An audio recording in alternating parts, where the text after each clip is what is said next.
Hey everyone, we are so excited that you guys are here for this Hybrid Ministries webinar. You know, in this last year, there has been a lot of talk about digital ministry and digital church, and I know probably most churches have actually gone online for worship, whether they're doing live stream or pre-recording or whatever that is, and probably a lot of you guys have Zoomed more in the past year than you ever thought that you would. And so one of the things that we want to talk about today is how to create a hybrid ministry, not necessarily a worship service, but a hybrid ministry that incorporates the best of in-person gatherings and the best of online gatherings. And how do you do that in a way where one supports the other instead of one kind of working against the other, which we kind of have seen in some cases as well. And so today what we're going to do is these ladies and I are just going to kind of share our story about what has happened with our hybrid online in-person small group called Becoming More. And let me give you guys a little bit of a background before we get into how this all happened and give you guys some tips for maybe things that we've learned that we can share with you in starting your own hybrid ministry. So Becoming More started actually a year ago, and Gracie and I were talking about, okay, we want to kind of revive women's ministry at the chapel. And we started planning an in-person small group on a Wednesday night, probably like a lot of you guys have. And we had about 30 women sign up, and we were so excited. And we really wanted this to be a place where women could become more like Jesus for the sake of others, which matched our vision statement here at the chapel. And so we began talking about spiritual disciplines and helping women really take that next step in their journey and doing that through community. And the women loved it so much and they responded so well and we had so much fun. Yes. But then 2 weeks away from ending our series on these spiritual disciplines, the world shut down. And that means Becoming More was threatening to shut down. I mean, you know, what do you do when all of that happens? And so what we ended up deciding to do was we heard from the women, let's not stop. Let's go online. So we just said, okay, well, we'll create a Facebook group and we'll go online, and we invited all of these women that were a part of our group. And then we started adding more women because we're like, well, now that we're online, we can add anybody we want. So all of our friends we started adding, and the group became bigger and bigger. And I remember us saying, oh, we've got 50 women in our group now. And we were so excited. And we just kind of continued what we were doing in person. And then God did something really cool because they started inviting friends and our friends started inviting friends and Becoming More just kind of took off. And I think just yesterday we passed the 800 mark in our Facebook group, which was really exciting because that means that 800 women are pressing into community and saying, hey, I want to hear and respond to God and hear what he is doing and respond to what he's doing in my life. So that's kind of our story. And we want to just give you guys 10 tips that we've learned along the way. We've probably learned 52 tips, but we'll give you guys 10 and spare you all the rest of it. But we want to give you guys just a little bit of our experience. And we would love to hear from you. If there's something that you have encountered in your hybrid ministries and you're like, hey, I really want y'all to know about this, please contact us. You can do that through our website. We now have a website, which is becomingmore.online. And we would love to hear from you, any things that you guys have experienced that you have wisdom to share with us. So we're just going to kind of go through and I'll ask you guys some questions and get you guys to contribute as well. So the first tip that I have for you guys today is identify the need. We identified the need when we first started Becoming More. The need was to have a women's ministry. That was the need. And we really wanted women to press into spiritual disciplines within community. And when we went online, that was the same need. The need wasn't, we need to be online. that wasn't the need. The need was, we know that women are really longing for community and longing to have faith conversations. And so that remained the need. I think I've seen a lot of churches during this season say what we need is to be online because that's where everybody is. And I think what I would press you on a little bit is to identify really what is that need. It's not, the need isn't big enough if it's just, hey, we need to be online. But what is the need? What is the need that you're trying to meet in people's lives? And so tip number 1, first of all, identify the need. Tip number 2, and this is to Sara. So Sara and Sam joined Gracie and I in this ministry whenever it kind of blossomed and went online. And so Sara, it was really apparent to Gracie and I, once we started getting more and more people in our Facebook group, that this was bigger than just the two of us. Yes. We needed some help. And I started to, Gracie and I started to look around and we're like, okay, we need some help, but who needs this next step of development?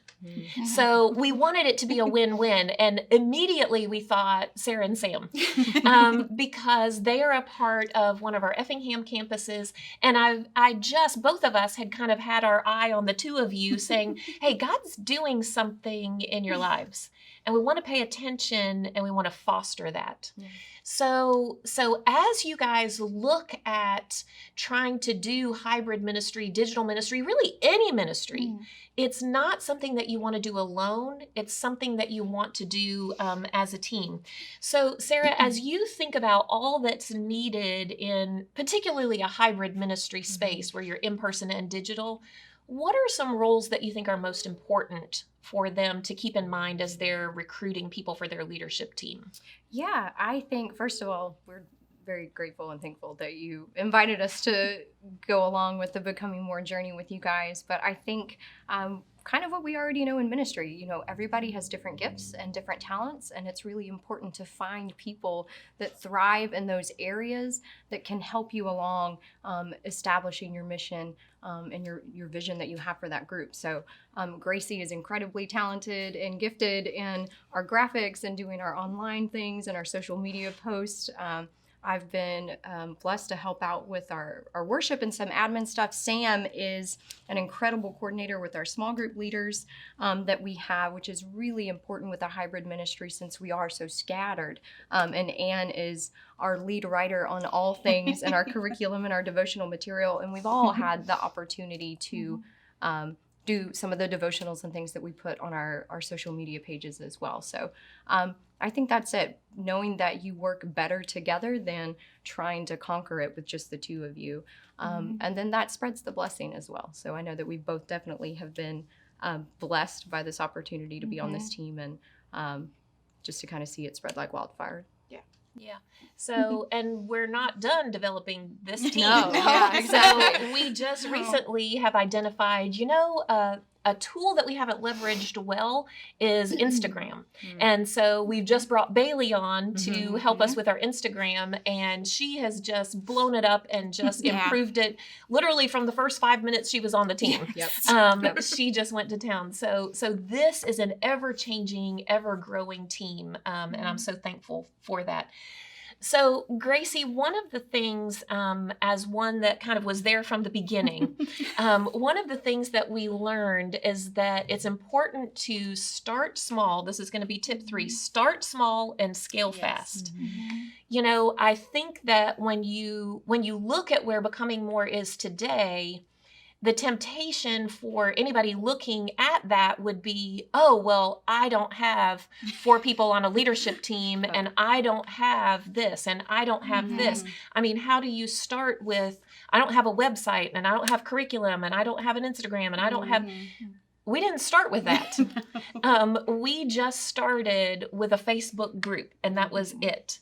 And we didn't even know what we were doing. It's not like we even read an article before we started. We were just like, hey, let's try it. And we started small, and we made sure that we scaled fast, and we didn't want to say, hey, when we have the whole big picture, then we'll start. Because I don't know about you, but I don't know that I even now have the whole big picture of what God is doing and where he's taking this. So Gracie, programmatically speaking, for someone who may be starting a hybrid ministry just from the start, what are the essentials that you think, where did we start? What were the essentials for us as we got started?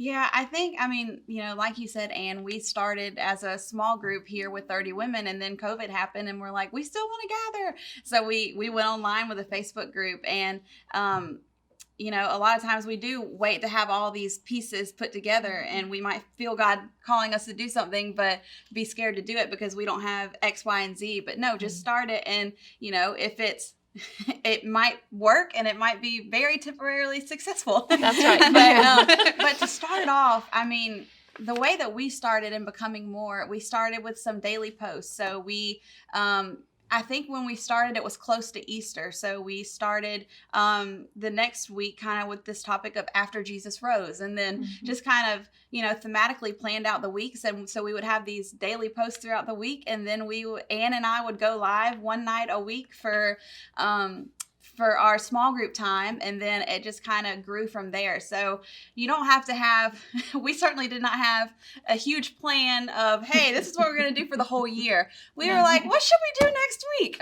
So starting off, that's definitely how it started. So you don't have to have all the tools, it's just a, get started and then gauge interest. So we've certainly changed our play a lot throughout the year. It's crazy. It's been a year. So just kind of figure out what works for you and what works for your target audience that you're trying to reach, and then just go from there. So I think programmatically just work with what you have and what the people you're trying to reach want. So yeah, that's really helpful.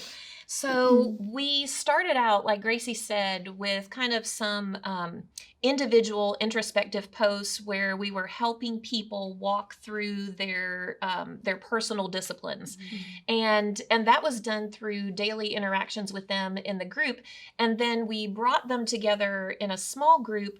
But what we were missing was really that in-person interaction. And of course, at that time, that was not even possible. I mean, we were completely locked down. We couldn't do that.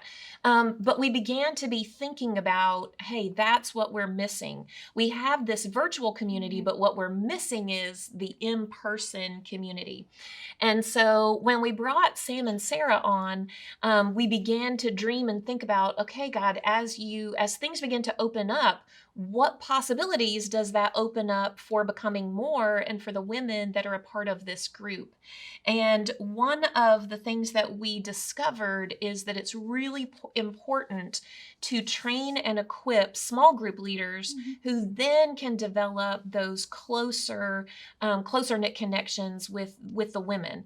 And for any of your hybrid ministries, I would say that the same thing is needed, that even though going digital allows you a broad range of people that you're connecting with, you always want to figure out how you can go smaller. And so tip number 4 is train and equip small group leaders, whatever that looks like for you. It may not be that you're starting a small group, but figure out who are those people that are going to more personally connect with the people that you are interacting with and serving. So Sam, what are the things that we do in terms of training and equipping our small group leaders? Because that's kind of your area that has bloomed into your area. So what are some of the things that we do to equip those leaders to have an impact with women directly? Yeah, so one of the first things that we do, like Anne was talking about, when Sara and I came on, you really, it's listening to God and praying about those people that are, you see women around you that are strong leaders and that you want to raise up, and you see them have a passion for something and you want to develop that passion in them. Yeah. So what we do is we take a lot of time and think about and pray and talk to each other and say, I think this person would be a great leader. Let's reach out to this person and see if they would be interested. So we reach out to several different women. And then our next step that we do is we developed a small group leader training. And due to COVID right now, we do that over Zoom. We offer 2 different times. So normally we have a 12 p.m. time and a 7 p.m. time so we can work with everybody's schedule. And the neat thing about that too is if you don't make the small group leader training, we record it and we have a link up on our website where we can refer ladies back to. So if they absolutely just can't make it, we completely understand that life happens and schedules get conflicted, but we can send out an email and say, hey, here's the link for that. You can go ahead and catch up with that. So that's a really good way to incorporate people and just get them to see if this is a thing that they want to be a part of. And they don't have to commit at the small group leader training either. They can ask questions, see how things work out, and, pray about their process and all of this and see if it's something that they feel led to do. And another cool thing is that when we do these small groups, we, as Anne has talked about, we want to go deeper. So we want our small groups to be smaller, about 6 to 8 women.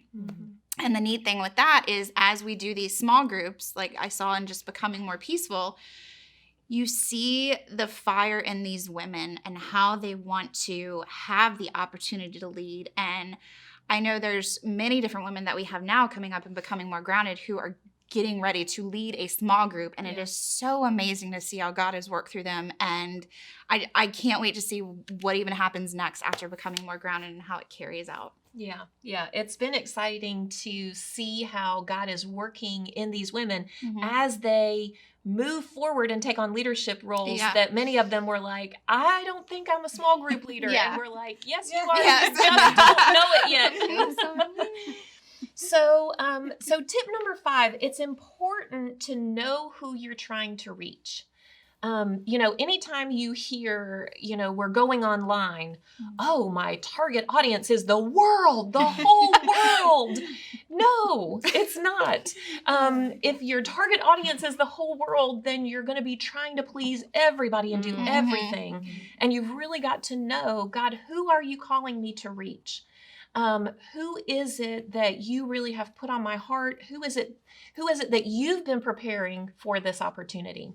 And so, Sara, as you think about the women that have become a part of Becoming More, the women that we're really talking to and trying to be intentional with, how would you describe those women? Yeah, so back, I believe it was February of 2020, so last year, wow, a whole year ago, we started with the If Gathering here. And that ended up targeting a group of women aged about 25 to 50. And that was an incredible event. So that really kind of helped us hone in on the people that we wanted to reach and the people that came to that event. It was a women's ministry kind of conference event that we did here right before COVID hit.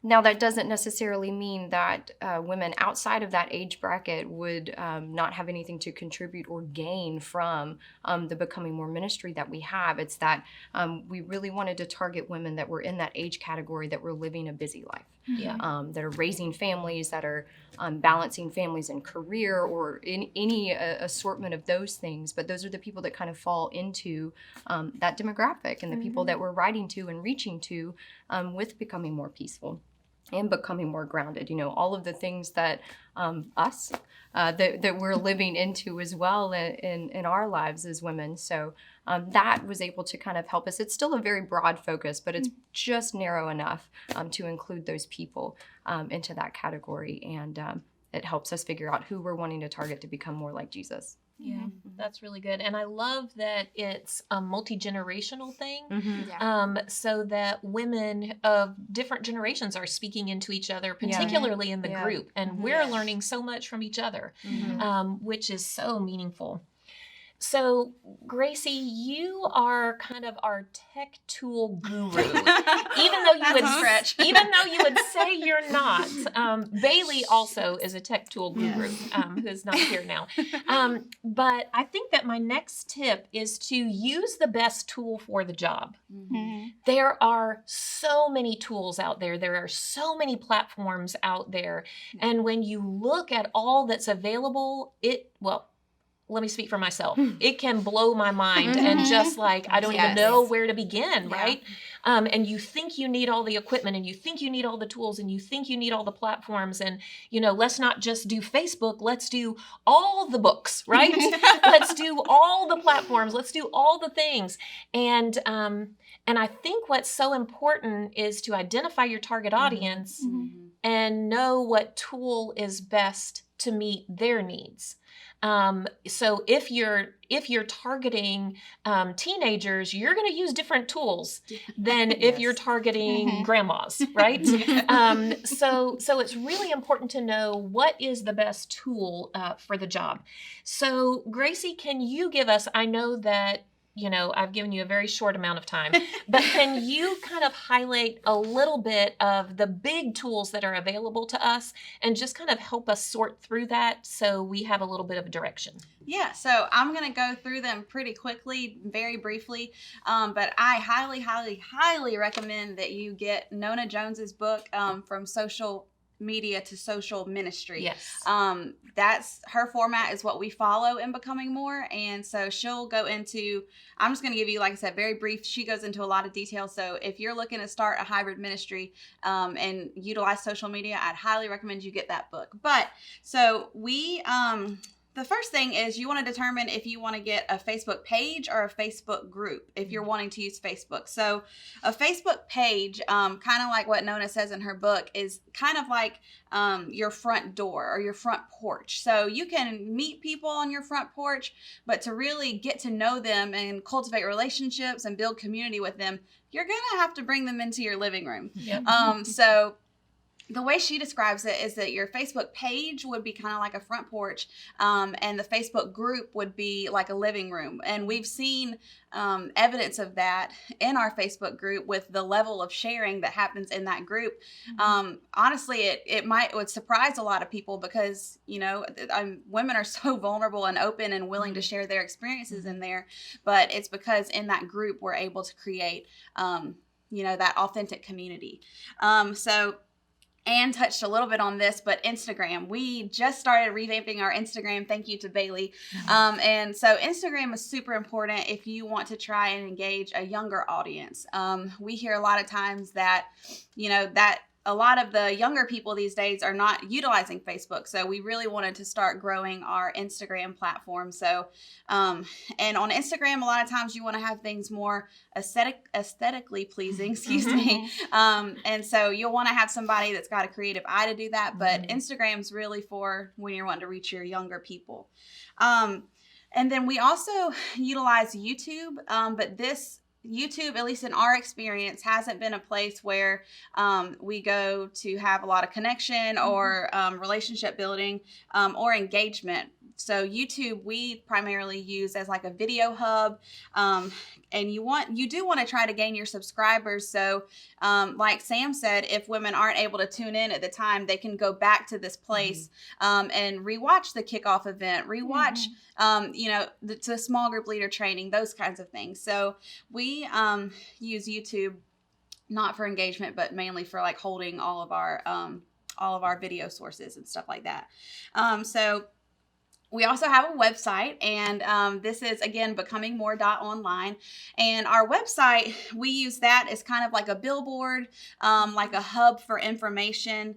And so a lot of times, like when we're gearing up for Becoming More Grounded, and women, if they want to participate, will need the book. So we say, hey, go to our website to get that information, or go to our website if you miss something, those kinds of things. So we like to pinpoint people to that website, and then that's where they can gather pretty much any information that has to do with becoming more grounded or becoming more in general.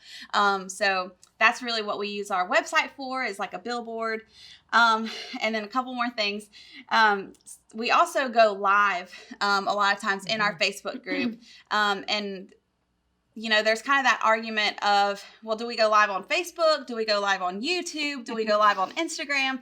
There's so many different possibilities. So we mainly focus on going on live on Facebook because that's where the majority of our reach is, and that's where we're trying to cultivate and develop those relationships.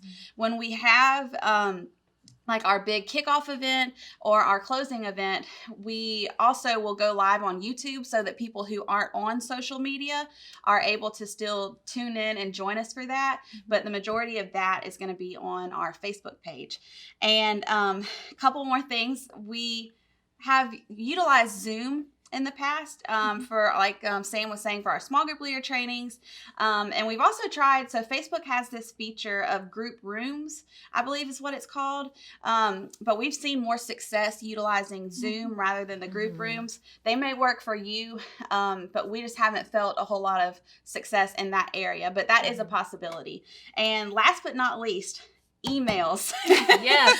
Emails are something that a lot of people overlook nowadays, just with the multiple areas and different ways that you can communicate to people. But the majority of people, no matter what age bracket, especially if you're looking at our specific target audience, the majority of those people are going to check their emails. If they're not on Facebook or Instagram or YouTube, any of that, they're still most likely going to check their emails. So that is something that is overlooked a lot of times, but is still super, super powerful. So all that to say, you really just want to let your target audience determine which platform you use. So if you're trying to reach the younger people, go to Instagram, go to some other platforms that we haven't talked about, which you can find out more in Nona's book. But so just let your target audience determine what platform you use and go from there and determine what works for you. Yeah. Thank you so much, Gracie. In talking about tools, that's actually tip number 7. Know how to get the most out of your tools. Sometimes we can kind of engage in tools and think, check, we've done it. Like Gracie was talking a little bit about the difference in posting something to Facebook and Instagram, that it needs to be different. It doesn't need to be exactly the same because it's a different tool and a different platform for a different group of people. But sometimes we can misuse a tool and then say it wasn't effective. So it's really important to know how to best use your tools, but even knowing how to best use like little tools like cameras and phones and things like that, right? There are little things that make a big difference in terms of online engagement. So I thought that what we would do is just kind of each share a little tip or a trick that we have learned from personal experience, because if you go back to some of the early stuff that we did in Becoming More, we should do that, by the way. We really should do that. Because we made a whole lot of mistakes in the things that we were doing there and still continue to make mistakes. But so my most recent tool that I have discovered is the ring light that clips on to your computer. And whenever you have a Zoom meeting or whenever we're doing one of our lives, I turn on that ring light, and no matter where you are, you look good. Well, you try to look good. It almost looks good, but it makes a big difference. So lighting makes a really big difference. And I've also noticed that anytime there is light behind me, it does some weird things. So having that light in front of me, turning off lights behind me, I have found that is a really good tip or trick that unfortunately I just learned a couple of months ago. So sorry to anybody who's been with me on other meetings where I was in the dark. But so what about you guys? What are some tips and tricks that you guys have discovered along the way? Well, so I'll tell on us a little bit here, but in the very early days, we would prepare to record some of these videos to put on Facebook or, whatever platform we were trying to use. And we would find like Pampers boxes, all sorts of things to try to stack our phone up on. And you may think y'all are idiots. Well, you're right. Because Amazon has this lovely thing that it's a stand that you can put your phone on. And you may be thinking, I know this. And we learned this. Like 6 months in. Yeah. And don't tell them that. No, I was kidding. But so order yourself one of those because it makes everything look so much better, and then you're not in the middle of recording and your phone falls over or you've got some really weird angles going on. But our memories are priceless now, Gracie. You're right, Sam. You're right. But order yourself a holder or a stand for your phone because it will change your world if you're just learning of this like we did. So you're welcome. Absolutely. For me, going we'll piggyback off the camera stand, like your phone is enough for a camera. Yes. So most smartphones these days have really great cameras on them. And something that I learned recently that, again, lots of people know, but I failed to do until recently because I forget all the time. The habit is to record this way so you can see yourself while you're recording. But in reality, the better camera is going to be on the backside of your phone. So having a stand, maybe having someone else with you to help check and make sure everything looks okay on your screen. Before you start recording, you're going to get a better quality video from that. So that would be my tip. Good deal. Sam, what about you? So mine is more of a little trick. I have a 4-year-old, so I'm sure most of you know what it's like to have a little one running around, and being a stay-at-home mom, it's hard sometimes to figure out when I'm going to record, especially because he doesn't nap anymore. So Noah and I, we have this thing where I have an office set up, and across from the office in our house is Noah's playroom. And he has a desk in there and everything. So we have this deal where if I'm recording something for a few minutes, then I'm like, you're going to go in your office and record something. So I get stuff set up for him. So he's making a recording himself and having fun with that. And then I also tell him afterwards, because he really just wants to be included, and he just wants to, he really wants to be a part of Becoming More also. So afterwards I tell him, well, you can come in here and we play with my phone and we do pictures and we do our own videos and we, you know, talk about different things. And that's when he wants to know if I send it to Miss Anne. So I play a little game with him with it, and we do a lot of make believe, and that's how I can get it incorporated. And it really means a lot because in those 4 or 5 minutes, if he has some form of technology in front of him and he thinks he's filming, I can do my recordings. Yeah, so that would be good. my little trick. And if you have any thoughts about how to do the same kind of thing with dogs, the rest of us really want to know that. So that's always a challenge for sure. So tip number 8. Think both and, not either or. Yes. One of the things that I love, like I said, about hybrid ministry is that the two of them complement each other. They work together so well. It's not that when we're in person, you know, we're like, well, you missed out on something that happened online. Or when we're online, we're not saying, well, it would be better if you were here in person. Both of those things are equally great, but they work together. One supports the other. So Sam, in our time in Becoming More, how have you seen those two work together to really kind of support and interact well with each other? Yeah. So when COVID started, as a lot of us use this online platform, and we miss the socialization of being with one another. But the cool thing I think that this allows is, like you were saying, it's not one or the other, and you're not missing out on something. And what I personally love about a Zoom meeting, or sometimes when we have an online platform, is that when we get busy in everyday life, whether it's careers, whether it's raising kids, just anything like that, and you can't make it physically to a location, I think that also maybe takes the worry off of some people who are like, well, I can't go to this location, so I can't be a part of the group.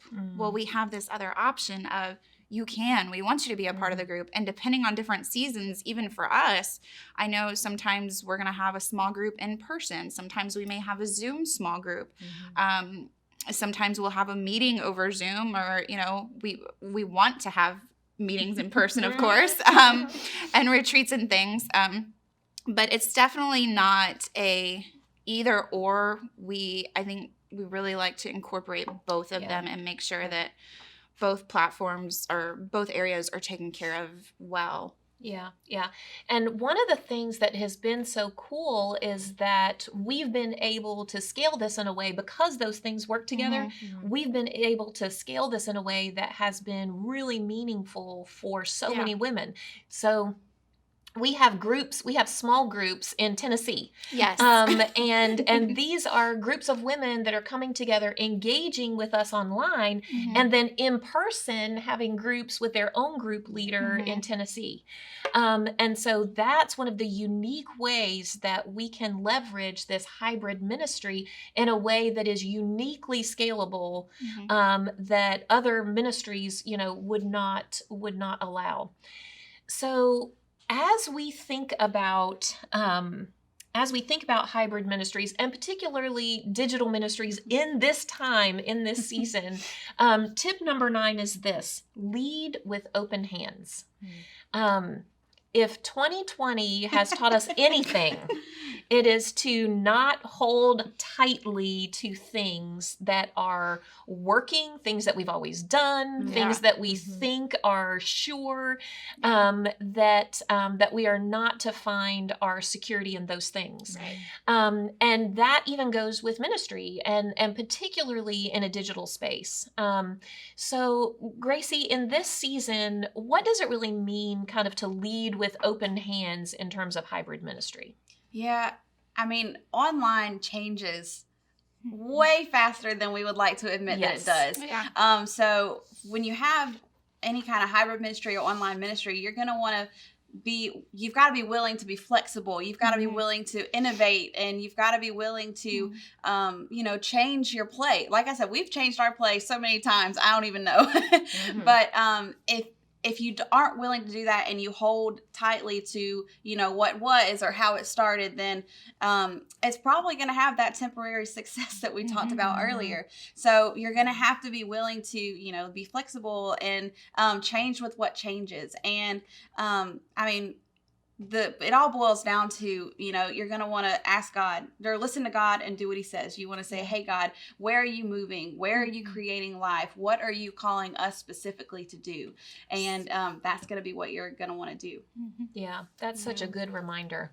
So also in terms of kind of, approaching this with open hands, tip number 10 is collaborate and partner. I think a lot of times in the church, we hold on to the ministries that we create, and we say, no, this is my ministry for my church. But being in a hybrid digital space really allows us to partner with other churches and share where we didn't used to have the option to do that. And it helps us to share in a way that was not possible before. And so, my encouragement to each and every one of you guys is this: do the thing that God is calling you to do. Don't try to go recreate everything that other people are doing. Use what they're doing and collaborate with them and partner with them. If you see a good hybrid ministry for men, then say, hey, how can we integrate this into our church? How can we partner with what you're doing? And if you go and create maybe a hybrid recovery ministry or something like that, then tell us about it, because we want to partner with you. If you're interested in becoming more, we want to help you guys integrate this in your church. We don't have to hold tightly to the ministries that we create.